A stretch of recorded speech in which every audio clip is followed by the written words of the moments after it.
இந்த தெய்வ பிறவியா இருந்ததுனால தான் கொரோனாவை காப்பாத்தினார்.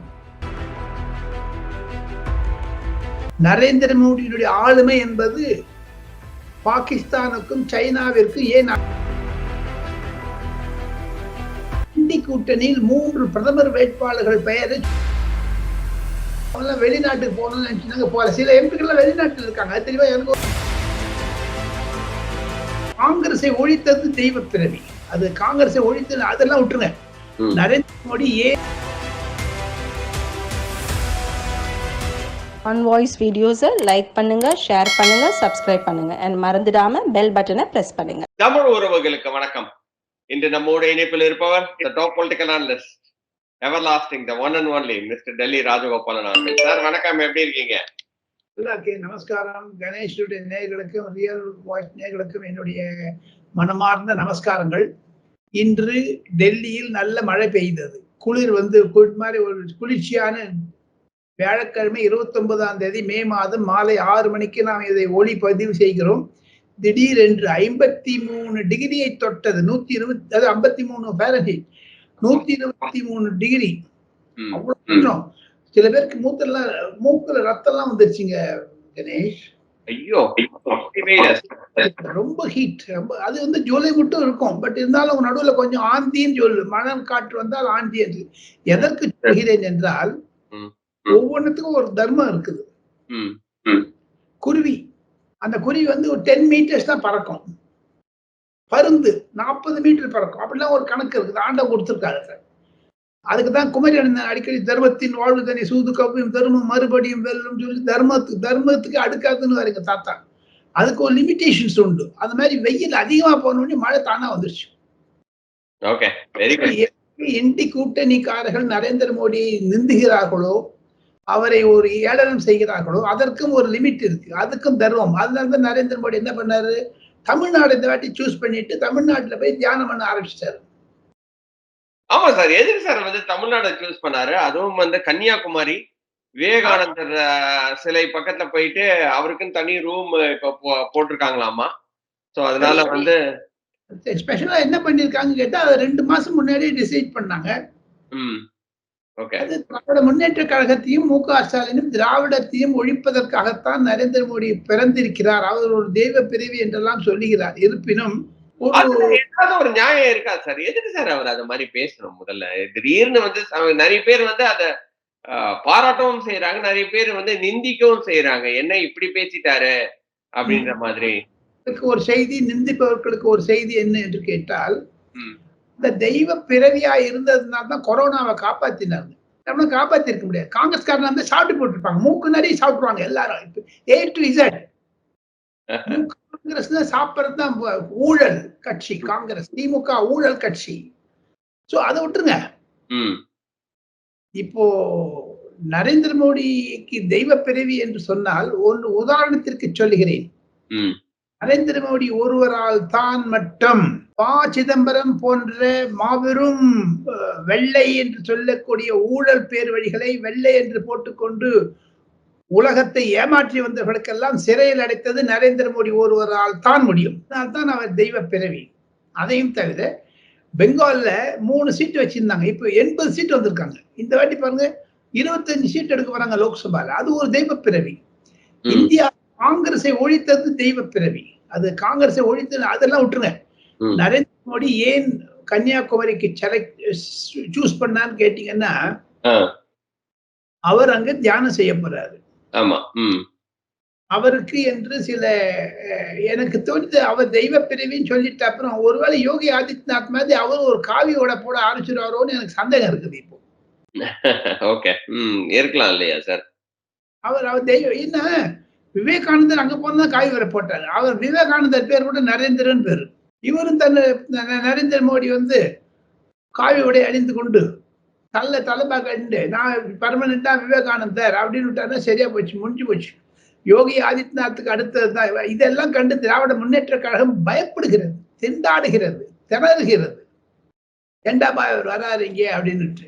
ஒருவேளை 2026 பொது தேர்தலுக்கு இது ஒரு தாக்கத்தை ஏற்படுத்தும். இருப்பினும் இந்தியா சுதந்திரம் அடைந்து 75 ஆண்டுகளான பின்னணியில் காங்கிரஸ் அங்கு மறைந்து மடிந்து தமிழகத்தில் செத்து போன பிறகு அந்த இடத்தை காங்கிரஸ் இன்னும் உயிரோட தானே சார் இருக்காங்க இப்போதைக்கு. செல்வ பெருந்தகை இப்போ நம்ம வந்து பாஜக மாதிரி நம்ம தனி பெரும் கட்சியா வரணும் தமிழகத்துல அப்படின்னு போராட வேற செய்யறாரு.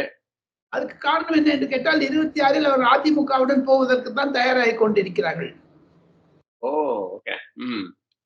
சரி, அதையெல்லாம் விட்டுருங்க கணேஷ். 5ஆம் தேதி கால நிலைமை எப்படி இருக்கும்னு பார்த்துட்டு மீதி எல்லாம் பேசலாம். ஏன்னா அது மட்டும் ஃப்ளூயிடா தான் இருக்கும். இப்ப நாளை மறுநாள் தமிழக முதல்வர் மாண்புமிகு மு.க. ஸ்டாலின் டெல்லி வர இருக்கிறார். அவருடைய தகப்பனாருடைய 100ஆண்டு பிறந்த நாள் விழா இதெல்லாம் சொல்லிட்டு 1ஆம் தேதி இந்தி கூட்டணியுடைய மீட்டிங் வச்சிருக்காங்க. என்ன பண்றாங்களோ தெரியுது. அந்த அன்னைக்கு 3rd phase போலிங் முடிய போகுது. அதாவது 6th phase 7th phase polling முடிய போகுது. ஆமா. அதுக்கப்புறம் 4ஆம் தேதி ரிசல்ட். நரேந்திர மோடி தமிழ்நாட்டில் இருக்காரு, முதலமைச்சர் டெல்லியில இருக்கு. இது ஒரு கான்ட்ராஸ்ட் பாருங்க. ஆமா. கருணாநிதி அவருடைய பிறந்த நாள் விழாவிற்காக டெல்லி வரக்கூடிய அவர் இந்தி கூட்டணி டெல்லியில் இருக்கக்கூடிய பரவலாக பேசக்கூடிய ஒரு செய்தி, ஒரு இனிப்பு செய்தி என்ன என்று கேட்டால், இந்தி கூட்டணியில் 3 பிரதமர் வேட்பாளர்கள் பெயரை சுட்டுக் கொண்டிருக்கிறது, வலம் வந்து கொண்டிருக்கிறது. மல்லிகார்ஜுன் கர்கேயை போடலாமா, அரவிந்த் கெஜ்ரிவாலை போடலாமா, மூன்றாவதாக M.K. ஸ்டாலினை போடலாமா என்று கூட பேசுகிறார்கள். யார் நம்ம ஸ்டாலின் வந்து பிரதமராகிறதுக்கு வாய்ப்பு இருக்கா சார்? என்ன சார் இப்படி சொல்றீங்க நீங்க திடீர்னு? பயங்கரமான நியூஸா இருக்கு. பேசுறாங்களே. நான் சொல்றேன், நான் கிண்டலா சொல்லலையே. 3 பேர் ஒருவர் அவர் வேண்டான்னு சொன்னா அது வேற விஷயம். எப்படி இருப்பினும் தமிழ் ஒண்ணுங்க. 5ஆம் தேதி தினசரி பத்திரிகையில் கொட்டை எழுத்தில் வரக்கூடியது 3வது முறையாக பிரதமராக நரேந்திர மோடி தேர்வு இதுதான் கொட்டை விழும். அதெல்லாம் விட்டுருங்க. அதுக்குள்ள 2 நாள் ஒரு பகல் கனவு கண்டுட்டுக்கலாம்ல. இவரை பிரைம் மினிஸ்டர் ஆக்கலாம், அவர் அதுக்குள்ள லிஸ்ட் தயாராயிடும். யார் யார் சீஃப் மினிஸ்டர், யார் யார் பிரைம் மினிஸ்டர் எல்லாம் சொல்லிட்டு எல்லாத்தோட நரேந்திர மோடி ஜெயில அடைக்கணும்னு ஆரம்பிப்பாங்க. ஏ ராஜா சொல்லிட்டாரு. இப்ப ராகுல் காந்தி சொல்லிட்டு போறாரு. ராகுல் காந்தி நேத்தி வந்து ஒரு பாட்டில தண்ணி குடிச்சிட்டு அந்த எச்ச தண்ணியை தள்ள கொட்டிட்டாரு. பார்த்திருப்பீங்கன்னு நினைக்கிறேன் அந்த வீடியோவை. அவருக்கு ஒரு மண்டை குளிர்ச்சிக்காகத்தான் செய்தாரா இல்லை மண்டை வெடித்து விட்டதா தெரியவில்லை. அது உச்சகட்டத்துக்கு போயிடுச்சு. அரசியல் என்டர்டெய்னராகத்தான் இருக்கிறார். அரசியல் நடனகர்த்தாவும் கோமாளியாகத்தான் பார்க்கிறார்களே தவிர ராகுல் காந்தி அரசியல்வாதி என்று பார்க்கவில்லை. அதெல்லாம் விட்டுருங்க. நம்ம கரெக்டா பாயிண்ட் வரலாம். கன்னியாகுமரி சூஸ் பண்ணாரு சார். எதுக்கு கன்னியாகுமரி சூஸ் பண்ணாரு? விவேகானந்தர் சிலைக்கு போறாரு. பகவதி அம்மன், அதாவது வந்து கன்னியாகுமரியில இருக்கிற மிகப்பெரிய ஒரு கடவுள் அப்படின்னா பகவதி அம்மன். பகவதி அம்மனையும் போய் தரிசனிக்க போறதா வந்து நியூஸ் வந்திருக்கு. எங்க போனாலும் ஒரு எல்லை, சப்போஸ் உங்க கிராமத்துல இருந்தா கிராம தேவதை இருக்குல்ல. ஆமா. வாரணாசி கூட பைரவி என்பதுதான் கிராம தேவதை. இங்கும் கிராம தேவதை பைரவி கோவிலுக்கு பைரவி. சோ அந்த கோவிலுக்கு போயிட்டு போறாரு. வச்சு பாத்தீங்கன்னா தமிழ்நாட்டில் இருக்கக்கூடிய ஊடகங்கள், சமூக வலைதளங்கள், வாட்ஸ்அப் குரூப் எல்லாம் கன்ஃபியூஸ்டா இருக்காங்க. ஏண்டாபா இந்த மாதிரி பண்ணிட்டாரு இவருன்னு. திமுக வந்து நரேந்திர மோடி கோ பேக் நரேந்திர மோடி சொன்னாரு. அவர் அங்கேயே வந்து இருக்கட்டாரு வந்துடுறாரு. திருப்பி திருப்பி திருப்பி திருப்பி திருப்பி தேர்தலாக இருந்தாலும் சரி, தேர்தலாக இல்லாவிட்டாலும் சரி. மொத்தமா நரேந்திர மோடி 2024 பிரதமரான பிறகு 2024 மே மாதம் 29ஆம் தேதி வரை என்னிடம் ஒரு பட்டியல் இருக்கிறது. அந்த பட்டியலில் பார்த்தால் 6743 முறை அவர் பிரயாணம் செய்திருக்கிறார் இந்தியாவில். அவ்வளவு சுத்திட்டு இருக்காரு. ஒரு நாளைக்கு 2 இடம் ஆவரேஜா பாத்தீங்கன்னா. அதுல ஒரு கணக்கு தமிழ்நாட்டுக்கு 57 முறை வந்திருக்கிறார். இது 58வது முறை. 65 தரம் போயிருக்காரு. குஜராத்துக்கு 80 தரம் போயிருக்காரு. உத்தரப்பிரதேசத்துக்கு 70 தரம் போயிருக்காரு. அவர் மன்மோகன் சிங் மாதிரி கிடையாதுங்க. ஒரே இடத்துல உட்காந்து பொம்மை. அவரு சோனியா காந்தி எப்படின்னா நிற்பாரு, எப்படின்னா உட்காந்துருவாரு. ராகுல் காந்தி பேப்பரை கிழிச்சு போடுவாரு, அதெல்லாம் பண்ணுவாரு. அந்த ராகுல் காந்திக்கு பாருங்க ஒரு பேப்பரை அப்படி கிழிச்சு போட்டாரு.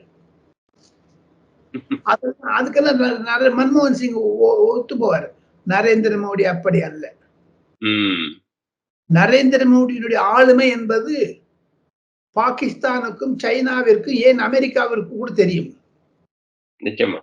தியானம் பண்ண போகிற இடம் கன்னியாகுமரியை செலக்ட் பண்ணதனுடைய முக்கிய காரணம் என்ன என்று கேட்டால், தமிழகத்தில் 2026 பொது தேர்தலில் கண்டிப்பாக பாஜக 75 இடத்தை பிடிக்க வேண்டும் என்று குறிக்கோள் வைத்திருக்கிறார்கள். அந்த ஒரு காரணம் தான் முக்கியம். அந்த பின்னணியில் நரேந்திர மோடியினுடைய இத பாருங்க, நரேந்திர மோடி வராருங்க, கூடவே அமித்ஷா வராரு. ஆமா. இது கழுத்தரப்புங்க. இந்த திராவிட முன்னேற்ற கழக ஆளுங்களுக்கு எல்லாம் கழுத்தரப்புங்க ரொம்ப கஷ்டமா இருக்குங்க எனக்கு. எனக்கு அந்த 2 பேரும் நல்லா தெரியுங்க. மாண்புமிகு பிரதமர் நரேந்திர மோடியும் மாண்புமிகு உள்துறை அமைச்சர் அமித்ஷாவும். நான் சொன்னா நீங்க கோச்சு கூடாது கணேஷ். சொல்லுங்க சார். 1995 இருந்து நான் மரியாதைக்குரிய நரேந்திர மோடியை நன்கு அறிவேன். அமித்ஷா அவர்களை 15 வருடமாக தெரியுங்க. அருண்ஜேட்லி வீட்டுக்கு வந்துடுவாரு. கைதான பிறகு முதலில் ஜெயிலிருந்து வெளியே வந்தபோது நான் தான் இருந்தேன் 20-30 பேர்களில். நரேந்திர மோடி நல்லவருங்க. அமித்ஷான்னா பயமுங்க. அங்க இருக்கிறது அமித்ஷா தாங்க. நீங்க நரேந்திர மோடி சென்னைக்கு வந்து தியானம் பண்றாருன்னா விட்டுருங்க. இவர் என்னங்க பண்ண போறாரு? அமித்ஷா போய் எந்த கட்சி உடைக்க போறாங்க? திமுகவே அதிமுகவே? இன்னைக்கு காலையில் ஒரு ரூமர் கண்டுட்டு 3 திமுக எம்பிக்கள் பாஜகவில் சேருகிறார்கள் என்று சென்னை முழுவதும் ஒரு ரூமர் ஆயிடுச்சு அமித்ஷா முன்னிலையில். சோ திமுக பிளவுபடுகிறதா? ஏக்நாத் ஷிண்டே இருக்கிறாரா திமுகவில்?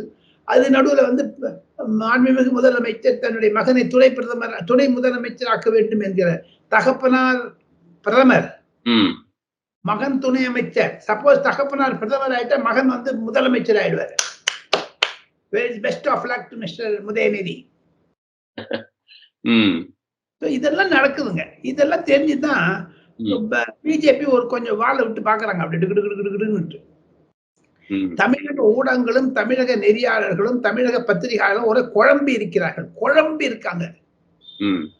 அது என்ன குழம்பு இருக்கு அது தெரியல. இப்போ அன்னைக்கு வந்து லிஸ்ட் போட போறாங்க யார் யார் மந்திரியா இருக்கான்னு. மௌனமா இருக்கும்போது தன்னுடைய சக உதவியாளர்களை அழைத்து கொண்டு செல்கிறார் டெல்லியில் இருந்து.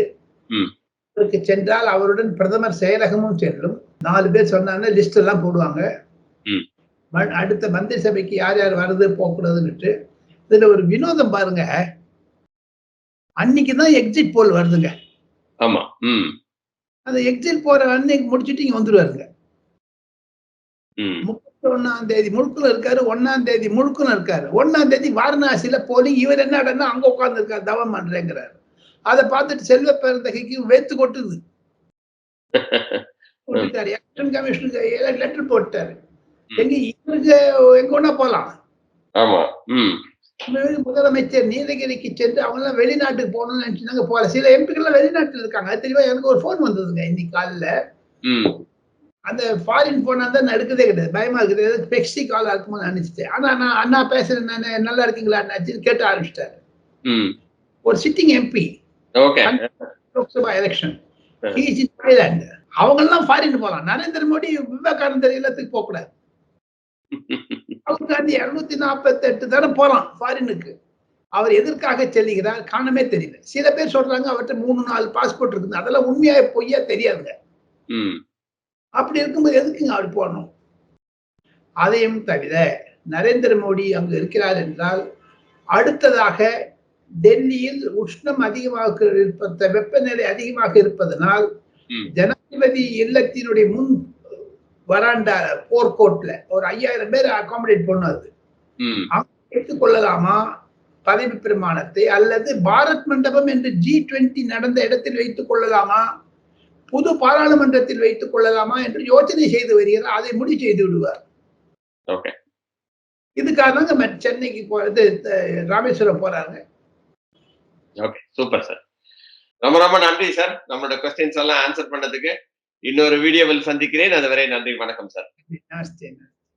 ஆன் வாய்ஸ் வீடியோஸை லைக் பண்ணுங்க, ஷேர் பண்ணுங்க, சப்ஸ்கிரைப் பண்ணுங்க, அண்ட் மறந்துடாம பெல் பட்டனை பிரஸ் பண்ணுங்க.